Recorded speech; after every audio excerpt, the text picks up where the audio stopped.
Es Marcos, de Barcelona, pero podría ser cualquiera, en cualquier otra parte. Se va a encontrar con algo que ocurre cada día en oficinas y hogares de todo el mundo.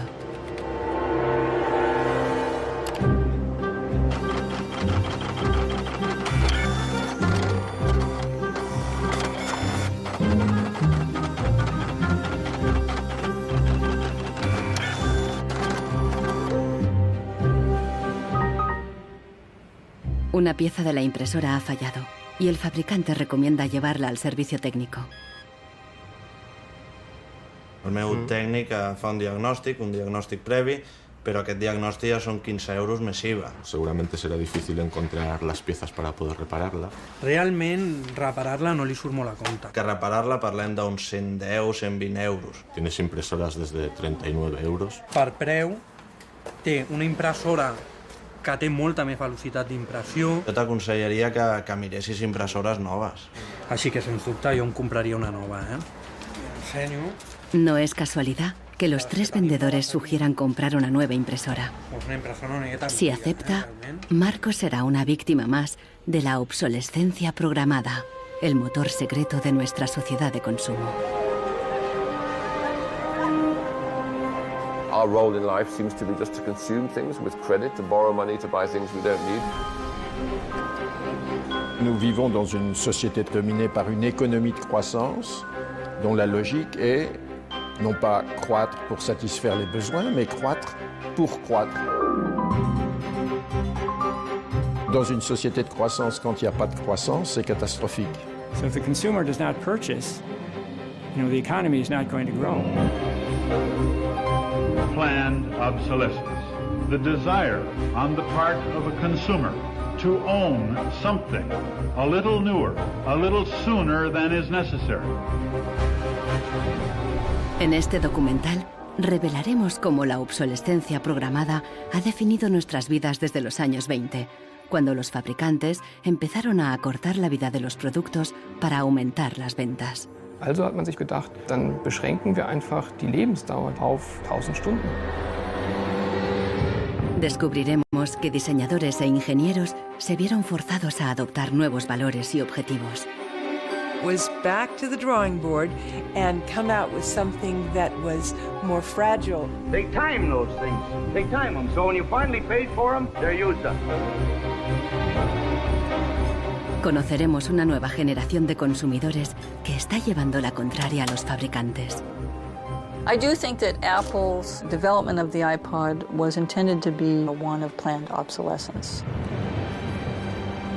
¿Es viable una economía sin obsolescencia programada y sin su impacto sobre el medio ambiente? Posterity will never forgive us. Posterity will suddenly find out about the throwaway lifestyles of people in the advanced countries.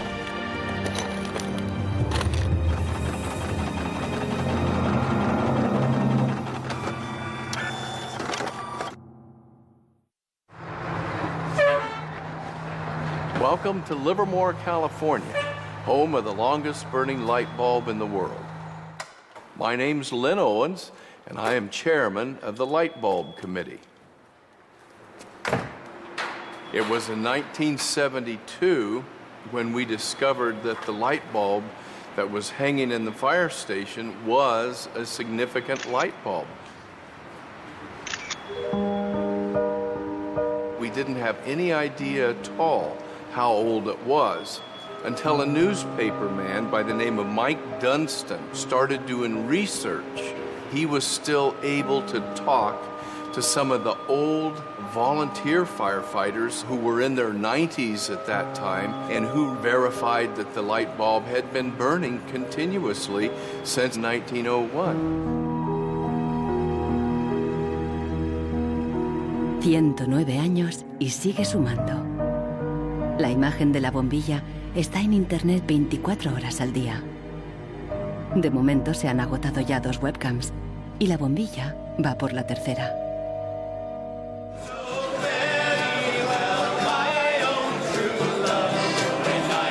En 2001, cuando la bombilla cumplió un siglo, Livermore organizó una gran fiesta de cumpleaños al estilo americano. I think we were hoping if we would get 200 people, we'd be happy. And we ended up with 800 or 900 people showing up.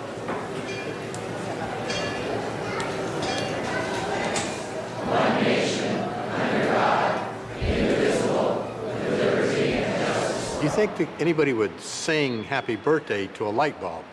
Well, we didn't think they would, but they did. Happy birthday, dear light bulb. Happy birthday to you.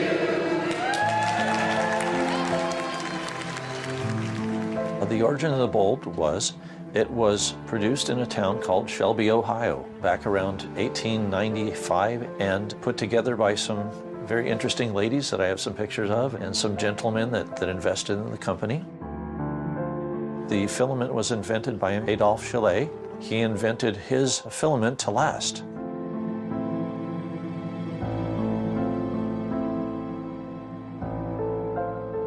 Why does his filament last? I don't know.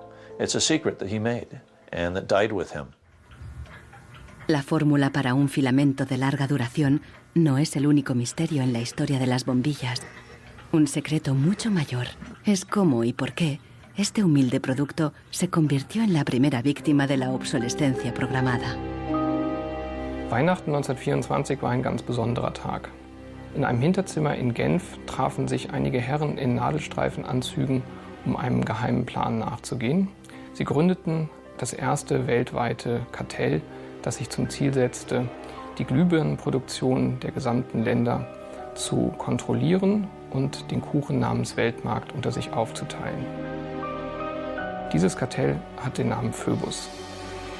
Phoebus incluía a los principales fabricantes de bombillas de Europa y de Estados Unidos, e incluso de lejanas colonias en Asia y África. Das Ziel ist gewesen, Patente auszutauschen, die Produktion zu kontrollieren und vor allem aber den Verbraucher zu kontrollieren. Es ist umso besser für diese Firmen, wenn der Verbraucher regelmäßig Glühlampen kauft, und wenn die Glühlampen lange brennen, ist das ein ökonomischer Nachteil. En un principio, la meta de los fabricantes era una larga vida para sus bombillas.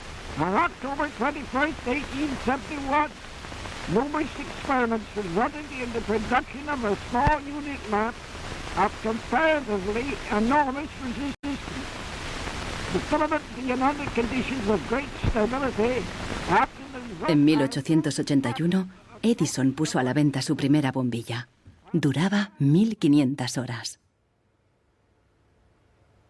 En 1924, cuando se fundó el cártel Phoebus, se anunciaban con orgullo 2500 horas de vida útil y los fabricantes destacaban la longevidad de sus bombillas. Also hat man sich bei Phoebus gedacht, dann beschränken wir einfach die Lebensdauer dieser einzelnen Glühbirnen auf 1000 Stunden.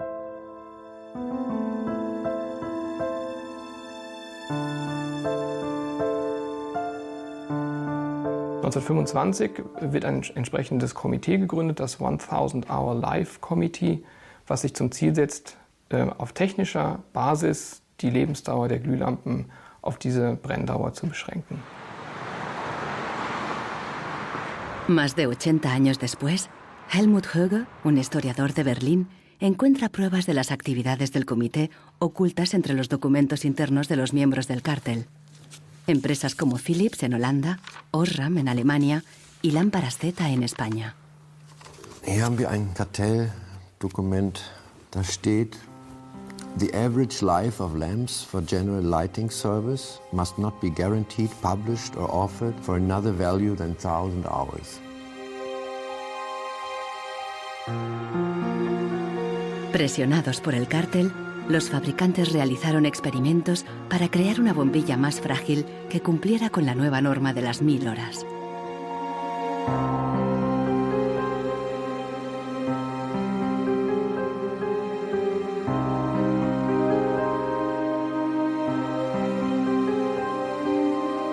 La fabricación estaba rigurosamente controlada para asegurarse de que se cumplía la norma.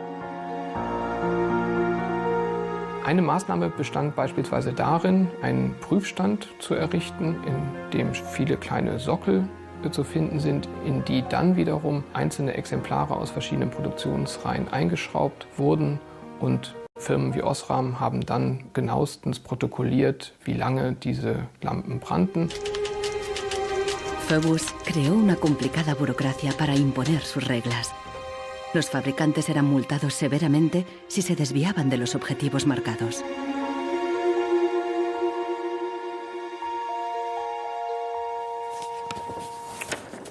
Hier haben wir eine Straftabelle aus dem Jahr 1929, die genau zeigt, wie viel Schweizer Franken Strafe für 1000 verkaufte Glühbirnen die Mitglieder des Kartells zahlen müssen, wenn die Lampen länger halten als zum Beispiel 1500 Stunden.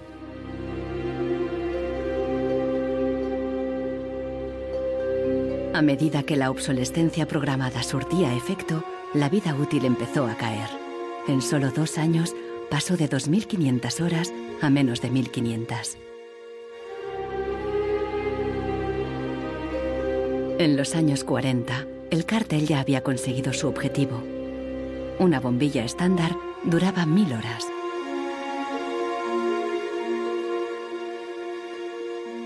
Young lady, you should be more careful. Professor. En esta película educativa, General Electric justificaba por qué esta duración era la ideal.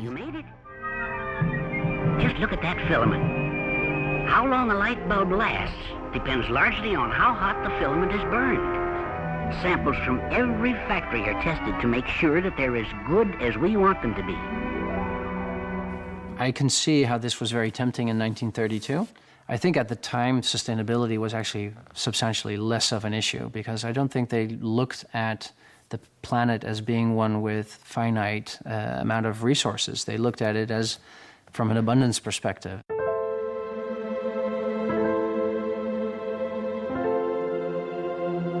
En 1942, el cártel salió a la luz. El gobierno americano demandó a General Electric y a otros fabricantes. Les acusó de competencia desleal, de fijar precios y de reducir la vida útil de las bombillas. Tras 11 años de litigio, el tribunal dictó sentencia en 1953. Entre otras cosas, los jueces prohibieron a General Electric y a sus socios limitar la vida útil de las bombillas. Pero en la práctica, la sentencia tuvo poco efecto y las bombillas continuaron durando 1000 horas.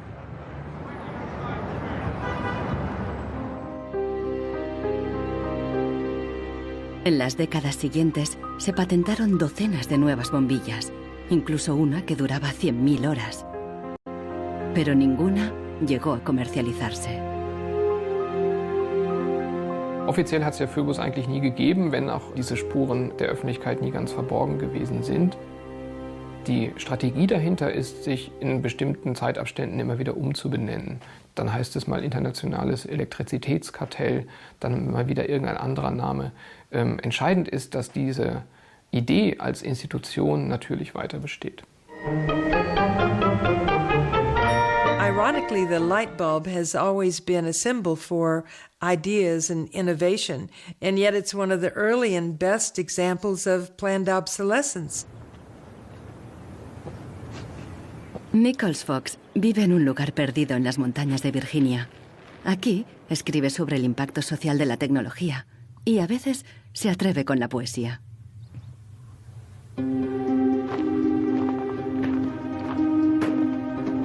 When in the dark the bogles are about, behind the bushes hiding at the ready, before you faint with fright or give a shout, you want illumination ever steady. Well, flashlights are very important for me, especially if you live out in the country where there are no street lights. I started having enormous problems with them, and yet I would get a new bulb, I would get new batteries, and these flashlights just wouldn't work. Nichols Fox es víctima de la obsolescencia programada, aún estando lejos de la moderna vida urbana.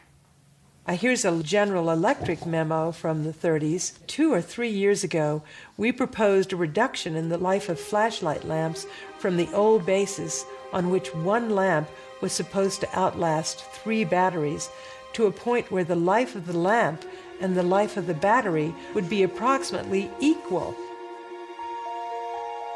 Flashlights are not toys.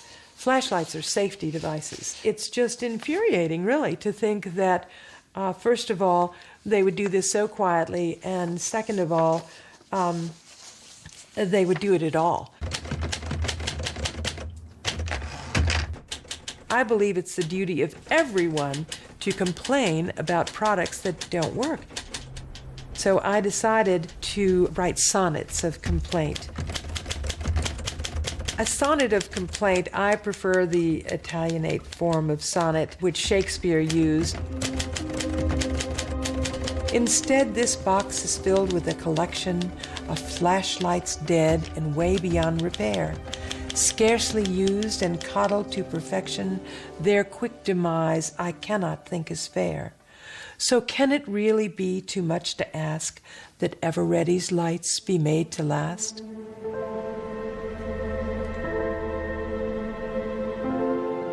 En Barcelona, Marcos ha ignorado el consejo de los vendedores de reemplazar la impresora. Está decidido a repararla, pero el manual ni tan solo menciona el problema.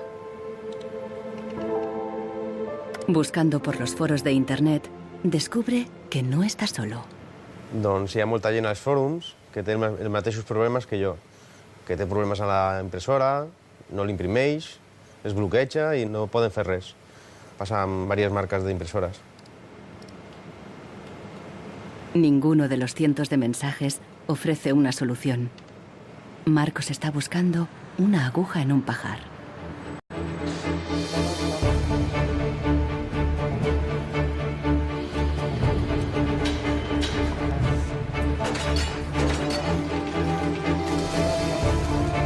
La obsolescencia programada surgió al mismo tiempo que la producción en masa y la sociedad de consumo. The whole issue with products being made to last less long is part of a whole pattern that began in the Industrial Revolution, when the new machines were producing goods so much more cheaply, which was a great thing for consumers, but consumers couldn't keep up with the machines. There was so much production. Con la producción en masa bajaron los precios y muchos productos fueron más asequibles. Pero los fabricantes estaban preocupados. ¿Cuánto duraría esta bonanza? ¿Qué pasaría cuando todo el mundo lo tuviera todo? Ya en 1928, una influente revista de publicidad advertía: un artículo que no se desgasta es una tragedia para los negocios.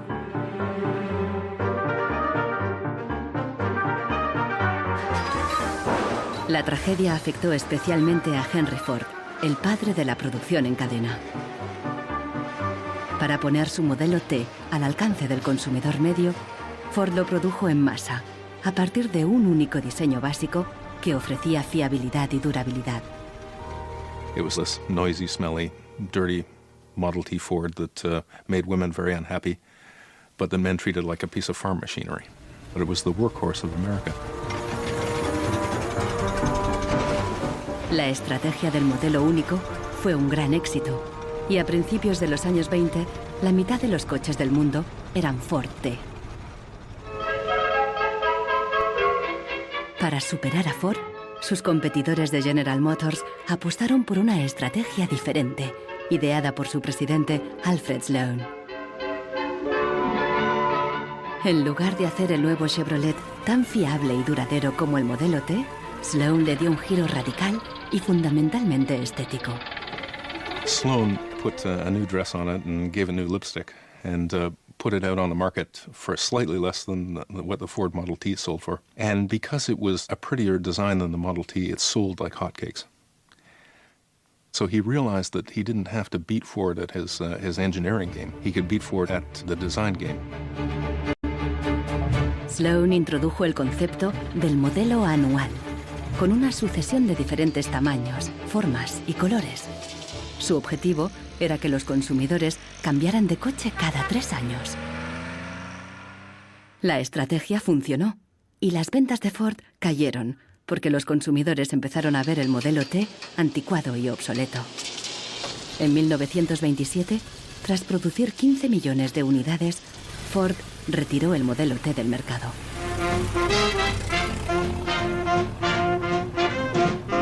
A partir de entonces, adoptó la misma estrategia que General Motors, con nuevos modelos cada año. La industria del automóvil creció como la espuma y aceleró la economía.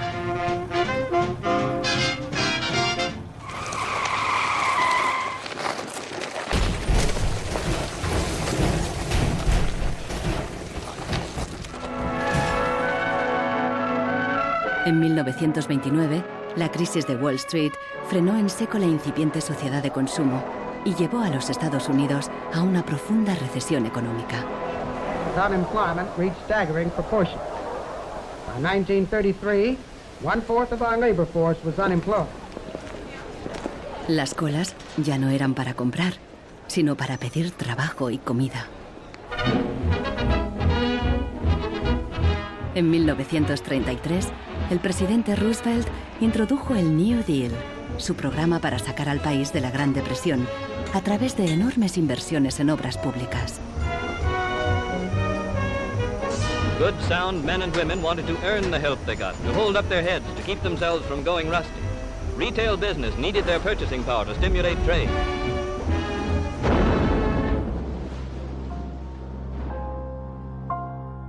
Pero no todo el mundo confiaba en el New Deal. Desde Nueva York llegó una propuesta radicalmente diferente. Bernard London, un prominente inversor inmobiliario, sugirió salir de la depresión haciendo obligatoria la obsolescencia programada. Era la primera vez que el concepto aparecía por escrito. London planteaba que todos los productos tuvieran una vida limitada, con una fecha de caducidad, después de la cual se considerarían legalmente muertos. Los consumidores los devolverían a una agencia del gobierno para su destrucción. Quien se quedara un artículo después de caducado pagaría una multa. This forced expiration date would revive the consumerability and the need for more production of such consumer products as something great. I thought it was a great idea. Bernard London creía que con la obsolescencia programada obligatoria, las fábricas seguirían produciendo, la gente continuaría consumiendo y habría trabajo para todos. He was trying to achieve a balance between capital and labor where there would always be a market for new goods. So there would always be a need for labor and there would always be a reward for capital. Giles Slade está en Nueva York para saber más sobre la persona que hay detrás de la idea. London era judío y llegó a Estados Unidos desde Europa del Este a principios del siglo XX. Entró en el negocio inmobiliario y ganó millones con numerosos proyectos de construcción por todo Nueva York. He was a man who was inclined to make money. He was a capitalist, but he was also a man who was a philanthropist. He looked out for the good of his fellow man. Participó en muchos proyectos de beneficencia, especialmente en escuelas para niños judíos pobres. No queda claro si con la obsolescencia Bernard London pretendía maximizar los beneficios o bien ayudar a los parados. Giles Slade se pregunta sobre sus motivaciones personales y ha localizado a alguien que le conoció. I have a picture of Bernard London and You do? Well, I think so, and I wonder I if don't believe I wonder it. if you'll be able to recognize him. He's there. Oh, in don't tell me which one he Okay, is. And okay. let's see. Ah, isn't that interesting? Yes, definitely intellectual looking. And you met Bernard London in 1933. When I after- was about 16, 17, my dad and mother had this big Cadillac car, which was the size of a Zeppelin. Mother was driving like a chauffeur. Dad was in the front, and Mr. and Mrs. London were in the back of the big limousine. Dad said that Mr. London should explain his philosophy to me. He's a very interesting man. And he just told me in a few words that that was his idea to reduce the depression. We were in an economic mess, worse than today even. He was obsessed with this idea. Like an artist is utterly obsessed with his paintings, you know. He actually whispered to me in the car, afraid that his theory might be too radical. De hecho, la idea de Bernard London pasó inadvertida y la obsolescencia obligatoria nunca se puso en práctica.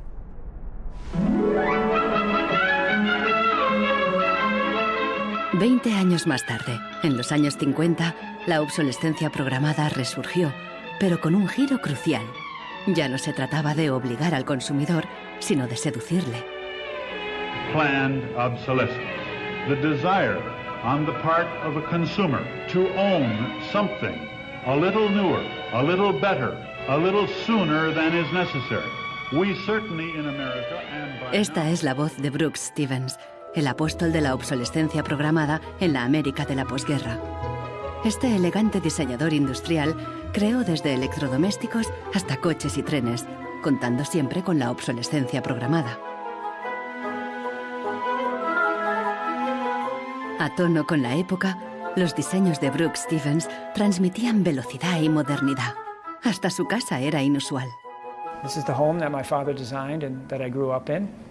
When it was being built out in the suburbs, everybody thought it was going to be the new Greyhound bus station because it did not look like a traditional home. Here's a family photo of my father, myself, my two older brothers, my older sister, and my mother. Our home was always filled with the products that he designed for his clients, like the lawn boy. So every few years we would get a new lawn boy mower. And my mother enjoyed cutting the grass herself. And to some degree, she would be doing some product testing, because if there were things that she didn't like about it, you know, he would hear about it.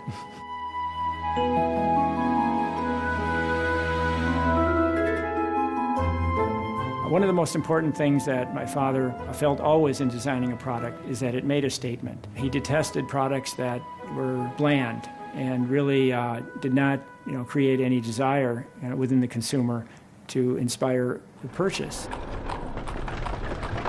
Unlike the European approach of the past, where they tried to make the very best product and make it last forever, meaning you bought such a fine suit of clothes that you were married in it and then buried in it, and never a chance to renew it.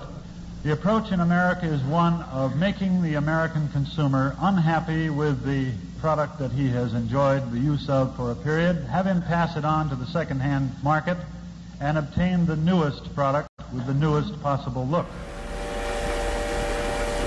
Brooks Stevens viajó por todos los Estados Unidos, promoviendo la obsolescencia programada en charlas y discursos. Sus ideas cuajaron y tuvieron un amplio eco.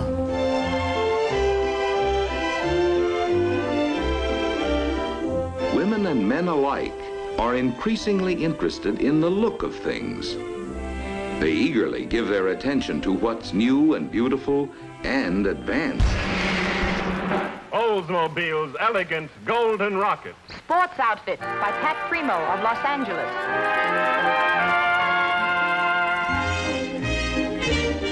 El diseño y el marketing seducían al consumidor para que deseara siempre el último modelo. My father never designed a product to intentionally fail or become obsolete for some functional reason in a short period of time. Planned obsolescence is absolutely at the consumer's discretion. No one is forcing the consumer to go into the store and purchase a product. You know, they go in under their own free will. That's their choice.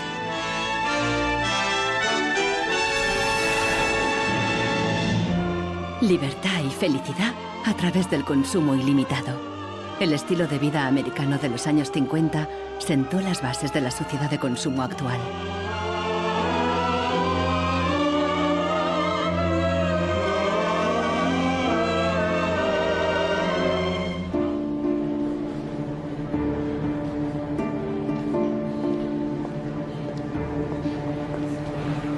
See, without planned obsolescence, these places wouldn't exist. There wouldn't be any products, there wouldn't be any industry, there wouldn't be any designers, architects, there wouldn't be any salespeople, cleaners, there wouldn't be any security guards. All the jobs would go. La obsolescencia programada está en la raíz del considerable crecimiento económico que el mundo occidental ha vivido a partir de los años 50. Desde entonces, el crecimiento ha sido el santo grial de nuestra economía. Nous vivons dans une société de croissance dont la logique est Non pas croître pour satisfaire les besoins, mais croître pour croître, croître à l'infini, faire croître sans limite la production, et pour justifier cette croissance de la production, faire croître sans limite la consommation. Serge Latouche, un destacado crítico de la sociedad del crecimiento, escribe a menudo sobre sus mecanismos. Au fond, il y a trois instruments fondamentaux qui sont la publicité, l'obsolescence programmée et le crédit.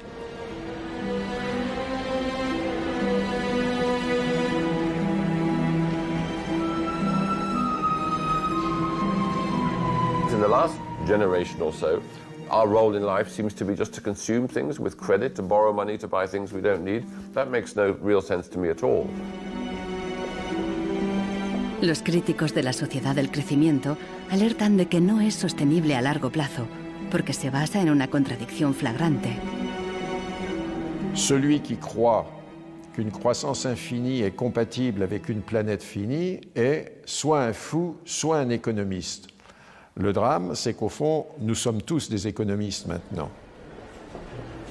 Why is it that a new product is created every 3 minutes somewhere in the world? Is this necessary? I think a lot of people have realized that things need to change when they're being told by politicians to go shopping or to start consuming as the best way to restart the economy.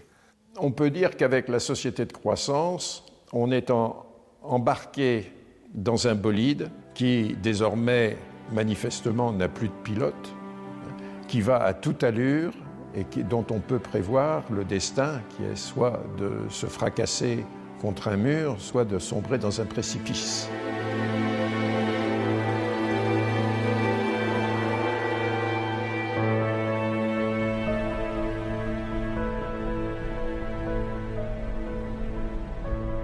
Marcos ha encontrado a alguien en Internet que ha descubierto qué le ocurre a su impresora. I tried to print a document and it said parts inside your printer require replacement. So I decided to do a little servicing of my own. Hello, Marcos. I got your message. Marcos ha contactado con el autor del video. How are you? I looked into it and it turns out that there's a thing in the bottom of the printer called a waste ink reservoir. And the way inkjet printers work is they constantly have to clean the print heads, and they do that by squirting ink through them down a hole in the bottom of the printer into this great big sponge. There's just a preset time when it's squirted a certain number of drops down there that then the printer decides it's full of ink and won't function anymore. Mm-hmm. The justification is they don't want to put ink all over your desk. But I think the problem goes deeper than that. It's the way the technology works. It's just designed to fail.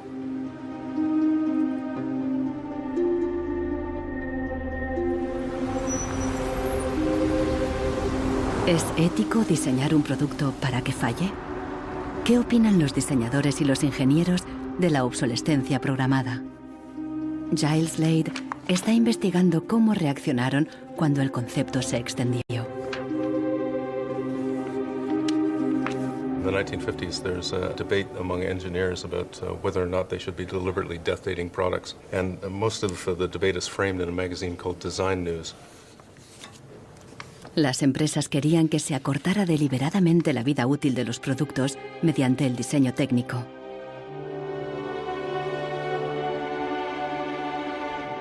A lot of engineers felt that it was really a dirty strategy to make people pay for products that they deliberately broke.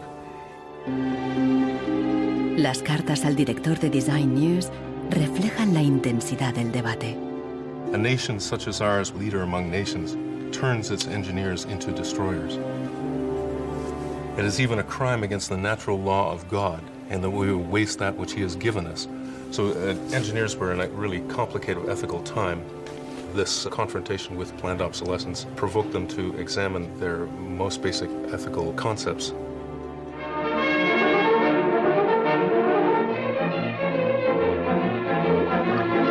El dilema no se ventiló solo en las revistas de ingeniería.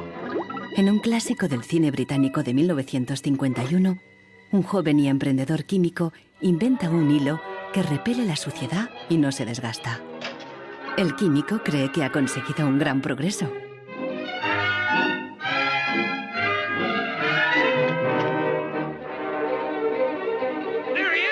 Pero no a todo el mundo le gusta el invento, y al poco le persiguen no tan solo los dueños de la fábrica, sino también los obreros, que temen por sus empleos. Well, that's really interesting, and it reminds me of something that actually happened in the textile industry. En 1940, el gigante químico DuPont presentó una fibra sintética revolucionaria, el nylon. Se formaron largas colas para comprar las nuevas y duraderas medias. There's a picture in here of me in tights. I think I've got one. Oh, yes, here it is.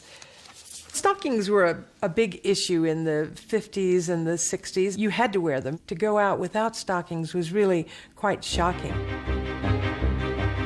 Quan tu t'arreglaves el diumenge que t'anaves a assaig al cine o te n'anaves a ballar, normalment et posaves la roba de vestir.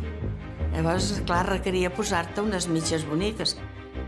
I si estaves al ball i estaves ballant i amb un cop o el que fos se't feia un forat, ja no volies ballar més perquè se te veia el forat de la mitja. Las medias duraderas significaban un gran progreso, pero la alegría duró poco. My father worked for DuPont before and after the war in the nylon division, and he told me a story about how when nylon first came out and they were trying it out for use in stockings, the men in his division were asked to take these stockings home for their wives and girlfriends to try out. My father brought them home to my mother, and of course she was one of the testers. She was delighted with the first products because they were so sturdy. Los químicos de DuPont tenían motivos para estar orgullosos. Incluso los hombres admiraban la resistencia de las medias de nylon. The problem was that they worked too well. They lasted too long. The women were very happy with the fact that they didn't get runners in them. Unfortunately, this meant that the companies producing the stockings were not going to sell very many. DuPont dio nuevas instrucciones al padre de Nichols Fox y sus colegas. For the men in his division, it was back to the drawing board to try to make the fibers weaker and come out with something that was more fragile and would run so that the stockings wouldn't last as long. Wenn man die Lebenszeit einer Strumpfhose verkürzen will, dann ist es eigentlich recht einfach, denn eine Strumpfhose besteht nicht nur aus Nylon, sondern sie besteht aus Zusatzstoffen, die zum Beispiel das Nylon stabilisieren gegen das UV-Licht von der Sonne. Jetzt kann man die Menge dieser Zusatzstoffe einfach variieren. Wenn man dafür wenig Zusatzstoffe oder gar keine reingibt, dann werden diese Strumpfhosen von der Sonne zerstört und dann reißen sie wesentlich leichter. Das heißt, man kann sozusagen den Zerfall, die Zerstörung einplanen. Pronto, las medias volvieron a tener carreras. Això va ser una cosa molt escalonada, no va ser allò una cosa de dir, pam, ara venen de cop bones i ara de cop dolentes, entens? Va ser una cosa esgraonada cada vegada, doncs la mitja o era potser més fina, menys resistent. Los mismos químicos que habían aplicado todo su saber para crear un nylon duradero siguieron la corriente de la época y lo hicieron más frágil. Ese hilo eterno desapareció de las fábricas, igual que en el cine. We need control of this discovery. Complete control. If you want twice the amount in that contract, we will pay it. $250,000. Just suppress it. Yes. ¿Qué opinaban los químicos de DuPont de reducir la vida de un producto deliberadamente? Must have been frustrating for the engineers to have to use their skills to make an inferior product after they'd tried so hard to make a good product. But in a way, I suppose that's the outsider's view. Probably they just had a job to do. Make it strong, make it weak. That was their job. Among engineers, there was a shift taking place in consciousness. There was an old school of engineers who believed that they should make a permanent, usable product that would never break. And there was a new school of engineers that were driven by the market who were clearly interested in making the most disposable product that they could. And this debate resolved itself by these new school of engineers taking over. So how often do you change your mobiles? 18 months. Once a year. Once a year. Once a year. Hoy en día, la obsolescencia programada se enseña en las escuelas de diseño y de ingeniería. Boris Knuff da clases sobre el ciclo de vida del producto, el eufemismo moderno de la obsolescencia programada. I went shopping for you. I've got a couple of things. A pan, salt, shirt, another shirt. La ética ya no cuenta en un mundo empresarial dominado por un único objetivo: compras frecuentes y repetidas. And this is an old toaster. What I do, I pass these round, and you tell me what you think, how long it takes for them to fail, what the service life will be. Okay. Designers have to understand what company they work for. The company decides on a business model. How often do we want to renew our products, our offers? So this brief is given to designers, and designers have to understand and design the product in a certain way so it fits exactly the business strategy of the client they work for.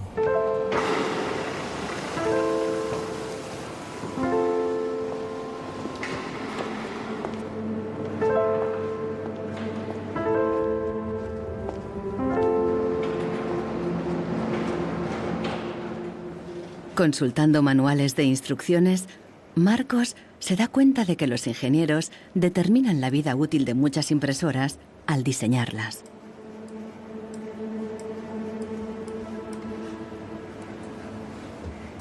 Lo consiguen colocando un chip dentro de la impresora.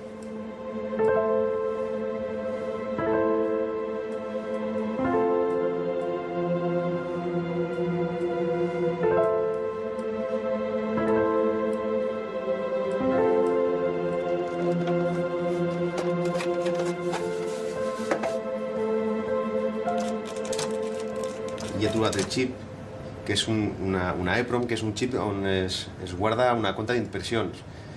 I quan s'arriba a una determinada compta és quan es bloqueja la impresora i deixa d'imprimir.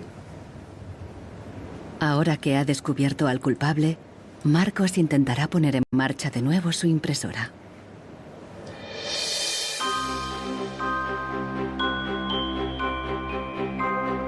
A finales de los años 50, los consumidores empezaron a cuestionar la obsolescencia programada y los trucos de los fabricantes.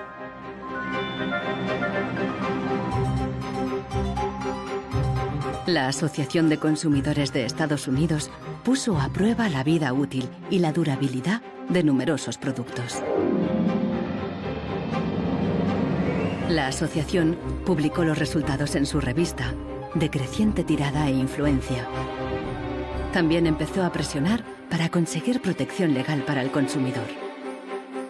20 años después, la asociación ganó una importante batalla contra la obsolescencia programada al promulgarse las primeras leyes sobre la garantía.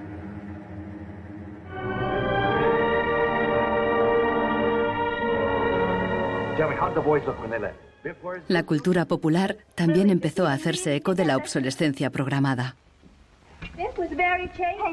Incluso apareció en el clásico teatral de Arthur Miller, Muerte de un viajante. Once in my life, I'd like to own something outright before it's broken. I'm always in a race with the junkyard. Just finished paying for the car and it's on its last legs. The refrigerator consumes belts like a crazy maniac. They time those things. They time them, so when you finally paid for them, they're used up. The Waste Makers, publicado en 1960, fue el primer análisis académico de la obsolescencia programada. Su autor, Vance Packard, era famoso por un libro sobre el poder de la publicidad. Su nueva obra se convirtió en un bestseller. Good evening, Mrs. Packard. Packard aprovechó cualquier oportunidad para criticar una sociedad basada en el consumismo y el despilfarro. I have a feeling that we're in for some grim days ahead. I think the over-commercialization of American life is starting to change our American character in some ways that disturb me. I think we're becoming more self-indulgent as a people, and I think to some extent we're being encouraged to be more self-indulgent. Well, that's kind of a grim prophecy. Well, I wish I could be more cheerful. Los críticos de la sociedad de consumo vieron sus fallos, pero no se propusieron una alternativa radical, porque en aquella época ya existía una, al otro lado del telón de acero. A finales de los 50, en plena Guerra Fría, aún parecía posible la victoria del comunismo sobre el capitalismo como sistema político y económico.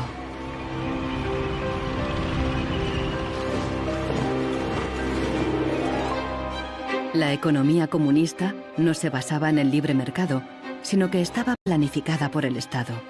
Era poco eficiente y sufría una falta de recursos crónica. En ese sistema, la obsolescencia programada no tenía ningún sentido. En la antigua Alemania del Este, la economía comunista más eficiente, las normas estipulaban que las neveras y las lavadoras debían funcionar durante 25 años. Hier, dieser DDR-Kühlschrank, den habe ich 1985 gekauft. Der ist also mindestens 24 Jahre alt. Und die Glühbirne ist ebenso alt, habe ich noch nie ausgewechselt. Die ist also auch schon fast 25 Jahre alt. En 1981, una fábrica de Berlín Este empezó a producir una bombilla de larga duración. Da oben war die zentrale Prüfstelle für die Lebensdauer von Glühbirnen.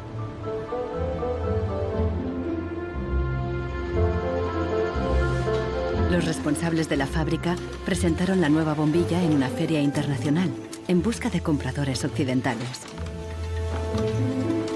Als die ostdeutschen Glühlampenhersteller 1981 diese Langlebensdauerglühlampen auf der Hannoveraner Messe präsentierten, meinten ihre Westkollegen von Osram, ihr wollt euch wohl alle arbeitslos machen. Woraufhin die NAVA-Leute, Ingenieure, antworteten, nein, im Gegenteil, indem wir Ressourcen schonen und den Wolfram nicht verpulvern, behalten wir gerade unsere Arbeitsplätze. Los occidentales rechazaron la bombilla. En 1989 cayó el muro de Berlín. La fábrica cerró y la bombilla de larga duración dejó de producirse. Ahora solo se puede ver en exposiciones y museos.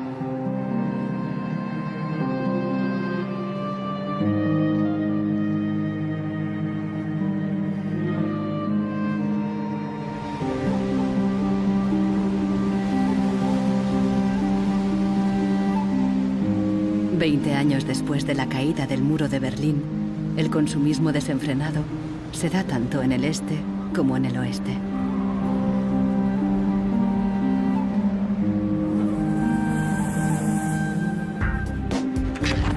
Con una diferencia. En la era de Internet, los consumidores están dispuestos a luchar contra la obsolescencia programada. So this is the studio. This is where we make all of our movies. We take snapshots of everyone that comes in. We use Polaroid film, which they stopped making. So it's like, this film's like a dinosaur, it's extinct. We're big VHS fans here, and what we do is we dub all movies from DVD to VHS, and then we catalog them. Para los hermanos Neistat, artistas y cineastas de Nueva York, ningún objeto es obsoleto. Siempre pueden encontrarle un lugar en la pared o en su próxima película. The first movie we made that really broke through was a movie about the iPod.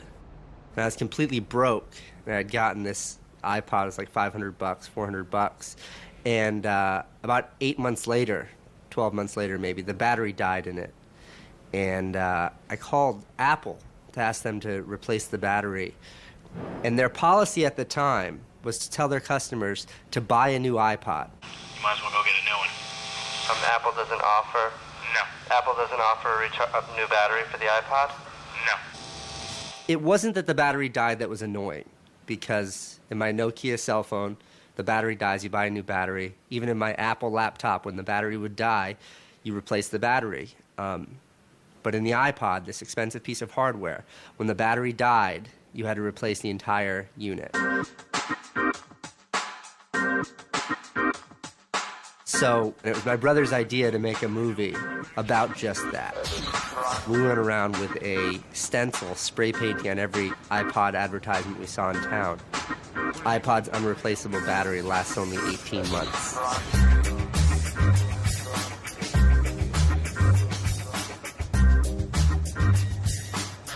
We put the video on our own little site, iPodsDirtySecret.com.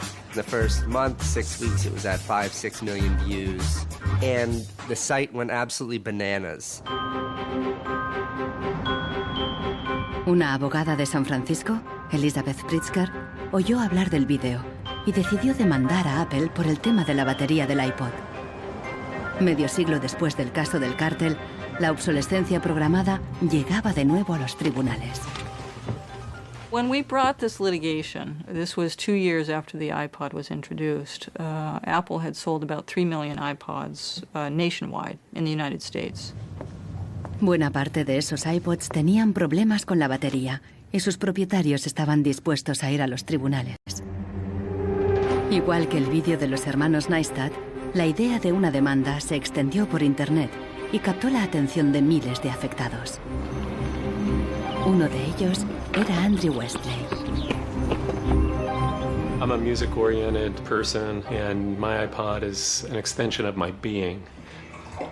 I bought it actually to hold my music while I traveled transcontinental, and I think on the first flight between San Francisco and New York, if I'm remembering it correctly, the battery had drained before we actually took off on the runway. We selected from amongst the consumers who had called us individuals who would serve as representatives in a class action. A class action is really a device that's fairly unique to the United States, where a small group of people stands in the shoes of a large group to bring one claim before a court. My role in that case was as class representative on behalf of thousands, maybe tens of thousands of people. The case came to be known as Westley versus Apple. When my friends and family learned that this was a major case, they thought I was, becoming a radical. Here I am going to sue. I was the next Aaron Brockovich. En diciembre de 2003, Elizabeth Pritzker presentó la querella ante el Tribunal del Condado de San Mateo, a un tiro de piedra de la sede central de Apple. We asked Apple for a number of technical documents regarding the battery life in the iPod, and we received a lot of technical data about the battery design, about the testing of the battery, and learned through that discovery that the type of the lithium battery that was contained within this iPod was designed, by design, to really only have a short period of life. I do think that Apple's development of the iPod was intended to be one of planned obsolescence. El caso nunca llegó a juicio. Después de meses de tensión, las dos partes llegaron a un acuerdo. Apple creó un servicio de recambio de las baterías y prolongó la garantía a 2 años. Los querellantes recibieron una compensación. Andrew Westley aceptó un descuento de $50 para un nuevo producto Apple. They retained me as a customer. I bought an expensive laptop, and so I couldn't help but think that in the end, really, the benefit of my specific settlement really was Apple's benefit. One thing that really bothers me personally is that Apple really promotes itself as a young, hip, forward-thinking company, and for a company like that not to have a good environmental policy that allows consumers to return products for proper recycling and disposal really is really counterintuitive and counter to their message.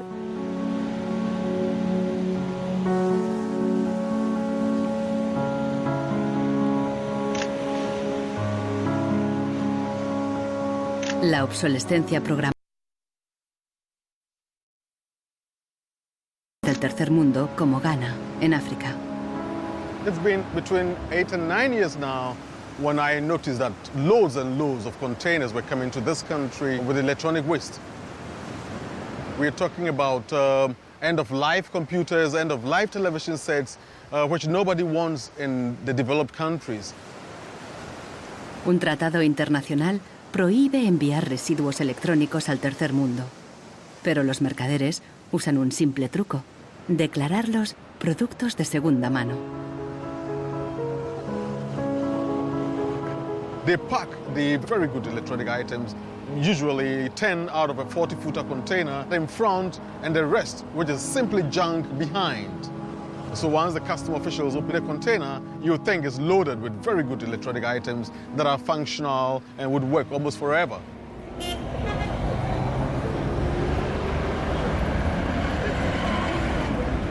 Los contenedores se descargan cerca del puerto donde comerciantes ganeses compran cualquier aparato que funcione o que se pueda reparar. De aquí los llevan a la capital, Accra. En Ghana, si algo se puede reparar, no se tira así como así. Andrew Obusu compra ordenadores de segunda mano de Europa y los repara. This machine is from Spain. I check this machine and then get to find out that the hard disk is not working. Then I change the hard disk, the one is working. And then this one too, the fault was from the VGA. Yeah, I changed the VGA, it was working. If I find out where the fault is, it takes about 30 minutes, 20, 10. Obusu vende estos ordenadores a estudiantes, escuelas y pequeñas empresas. No entiende la mentalidad de usar y tirar de los países desarrollados. But here Africa, it's not easy. Before a fellow gets computer, it's not easy. So that person will just throw it away. You service it.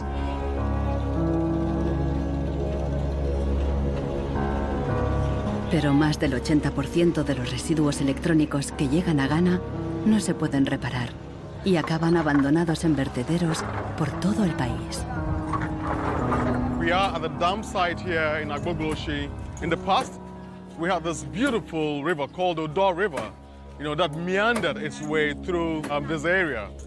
It was teeming in the past. It had so much fish.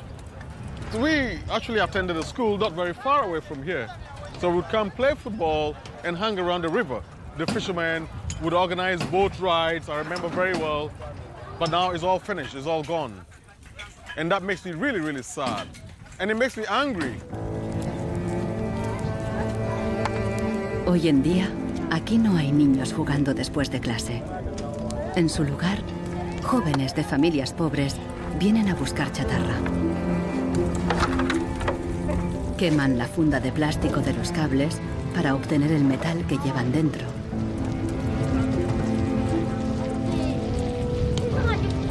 We get some from the computer, TV, and then the machines. The work is not good. Sometimes we get diseases like coughing. But sometimes with some glass carton, if evening time you can sleep and stand up. Los niños más pequeños rebuscan en los restos para encontrar cualquier pequeño trozo de metal que los mayores hayan olvidado. Los chatarreros compran este metal y lo revenden a países en crecimiento económico.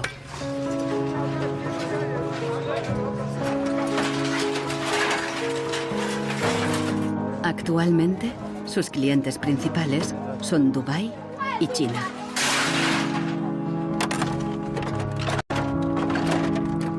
Some of those behind the shipments have said that, well, we're trying to bridge the digital divide between Europe, America, and then the rest of Africa and Ghana, of course. But the reality is that these computers that are sent here simply do not work. There's no point in receiving electronic waste when you cannot deal with it, more so when you did not produce it and your country is being used as the world's trash bin.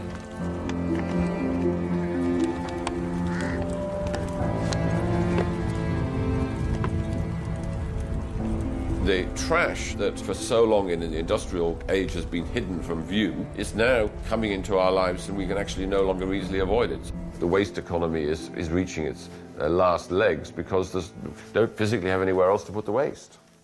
Planned obsolescence, what I understand of it is it has been driven because there are economical incentives to do so. It is more interesting for a company to build a product that doesn't last longer than 3 years or 1,000 hours, because then it can sell more products. I think in the course of time, we've come to realize that the planet that we're living on cannot sustain that forever. There's a limit to natural resources, and there's a limit to energy resources that we have. Posterity will never forgive us. Posterity will suddenly find out about the throwaway attitudes, the throwaway lifestyles of people in the advanced countries. Gente de todo el mundo ha empezado a actuar contra la obsolescencia programada. Mike Anane lucha desde el final de la cadena. Ha empezado recopilando información.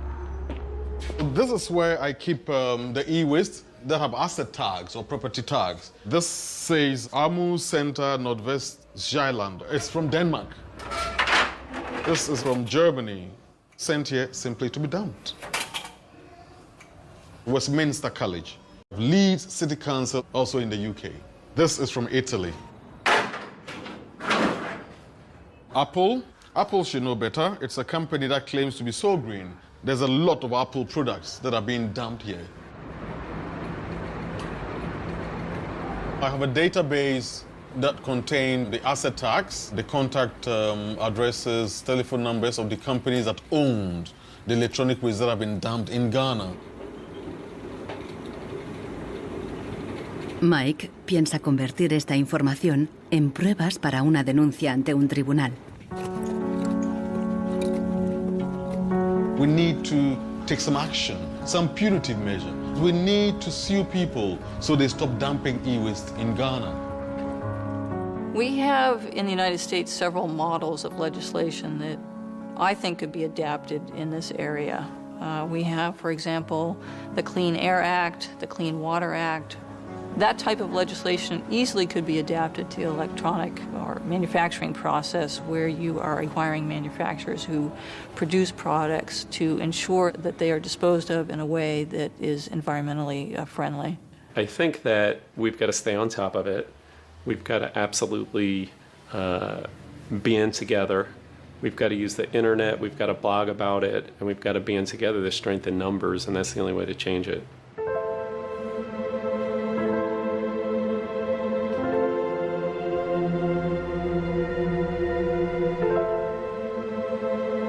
La fuerza creciente de las redes sociales está ayudando a Marcos con el problema de su impresora. Ha encontrado la aguja en el pajar, en Rusia. Una web parece ofrecer un software gratuito para impresoras con un chip contador. El programador se ha tomado la molestia de explicar su motivación personal. Stops printing and says some cryptic message. What parts inside your printer require service maintenance. This happens due to a bad construction. This is their business model. Not a good one for user and environment. So I looked and found a way to make user-friendly software to allow active users a reset and input counter. Marcos no sabe qué puede pasar, pero decide bajarse el software de todos modos.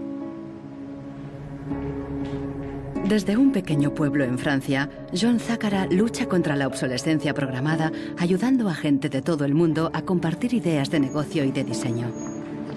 In all poorer countries, things are repaired automatically. The notion you throw a product away just because it breaks for some reason is completely unknowable and unthinkable, actually, to somebody in the south.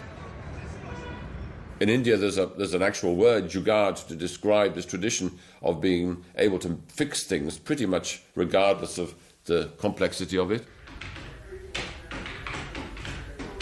We try to find people who are actively doing projects in the world rather than just talking about things or making abstract statements about how awful things are or what has to be changed.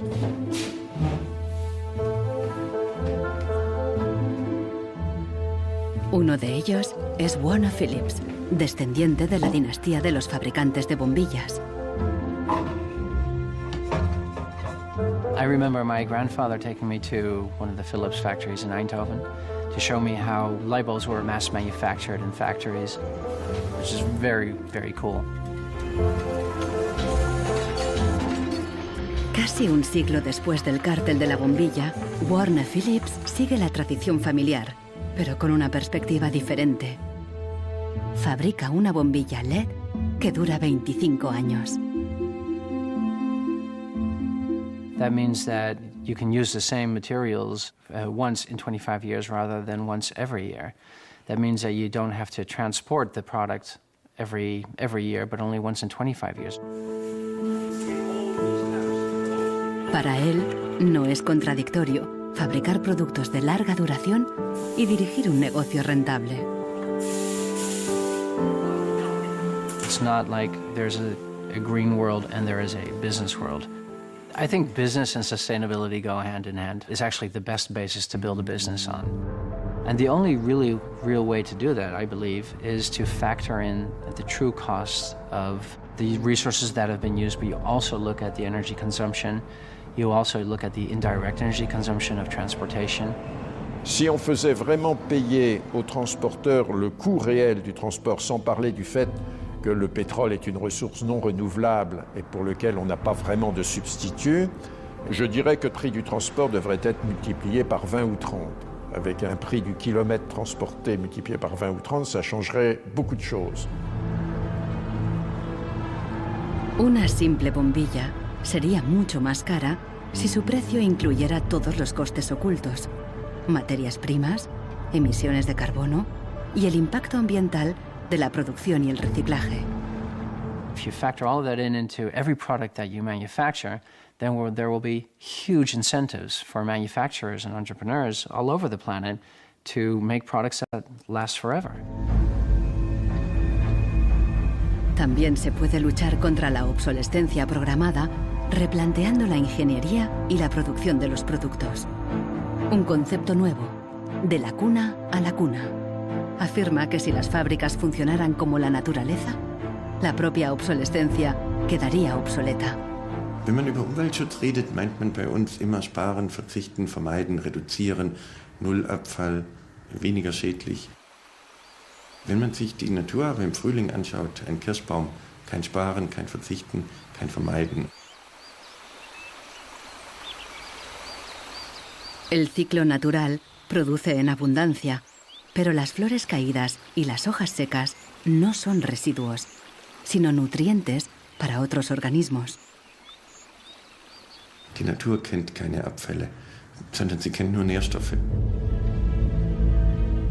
Braungart cree que la industria puede imitar el ciclo virtuoso de la naturaleza y lo demostró al rediseñar el proceso de producción de una fábrica textil suiza.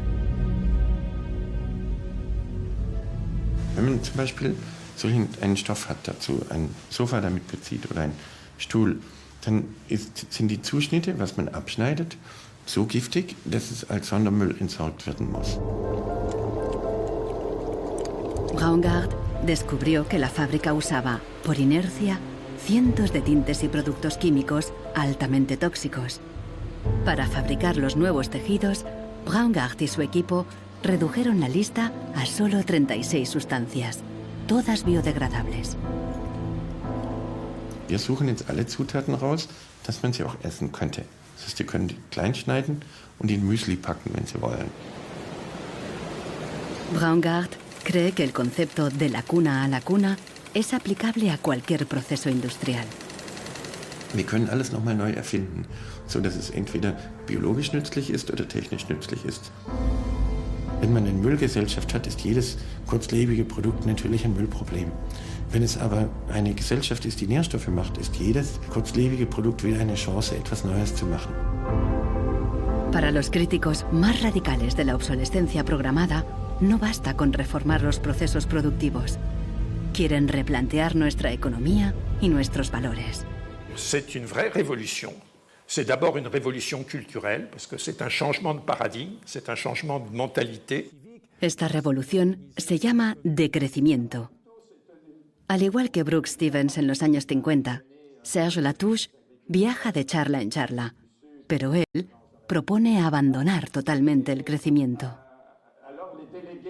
La décroissance, c'est un slogan provocateur qui a pour fonction de rompre avec le discours un peu euphorisant de la croissance possible, infinie, soutenable, et donc pour marquer la nécessité de changer de logique, de sortir de cette logique de la démesure. L'essentiel du programme, en quelque sorte de la décroissance, tient en un mot réduire. Réduire notre empreinte écologique, réduire nos gaspillages, notre surproduction, notre surconsommation.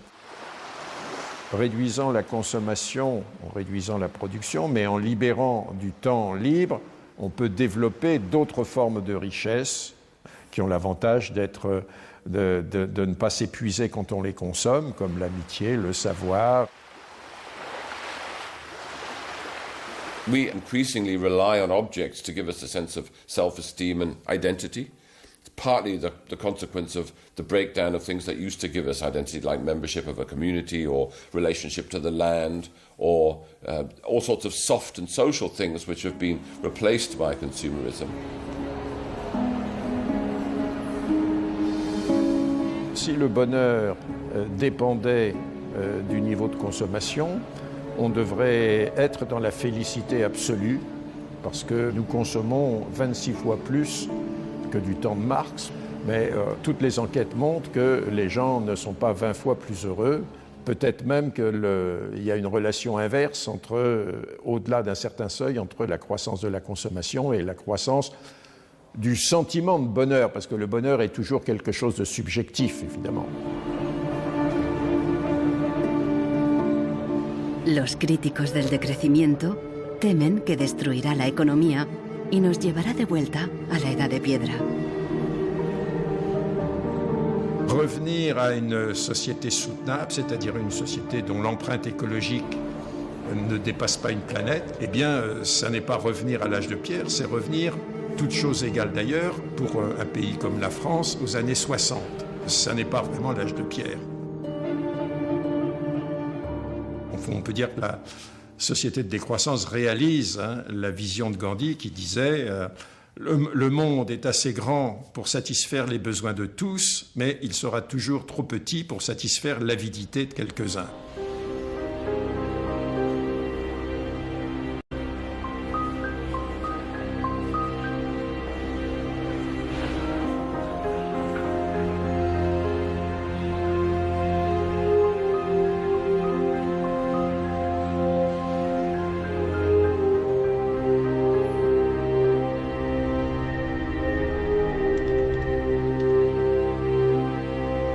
Marcos está instalando el freeware ruso en su ordenador. Con el nuevo programa, puede poner a cero el chip contador de la impresora. La impresora se desbloquea inmediatamente.